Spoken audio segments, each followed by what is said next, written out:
જૂની કહેવતો આજે પણ બરકરાર છે. પાંચે ઉઠો ને નવે શિરાવો, પાંચે વાળો ને નવે સૂવો, બસ આટલું રોજ કરો ને 100 વર્ષ જીવો. 2. ભોએ પથારી જે કરે, લોઢી ઢેબલ ખાય, તાંબે પીએ પાણી, તે ઘરે વૈદ્ય કભી ન જાય. 3. ગળો ગોખરું ને આમળા, સાકર ઘીથી ખાય, વૃદ્ધપણું વ્યાપે નહીં ને રોગ સમૂળા જાય. 4. ખાંડ મીઠું ને સોડા, સફેદ ઝેર કહેવાય, વિવેકથી ખાજે, નહીતર ના કહેવાય કે ના સહેવાય. 5.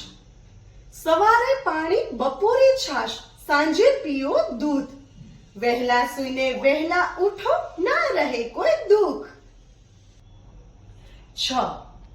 સર્વે રોગના કષ્ટોમાં ઉત્તમ ઔષધ ઉપવાસ, જેનું પેટ નથી સાફ તે આપે બહુ ત્રાસ. 7. પેટમાં જે તે પધરાવશોમાં પેટ રાખો સાફ, ખૂબ ચાવી ચાવીને ખાજો, કારણ કે પેટમાં નથી હોતા દાંત. 8. 1000 કામ મૂકીને જમવું ને લાખ કામ મૂકીને સૂવું, કરોડો કામ પડતા મૂકીને હાજતે જઈને રહેવું, બસ આટલું ધ્યાન રાખો એટલે શરીર સ્વસ્થ અને નિરોગી રહે.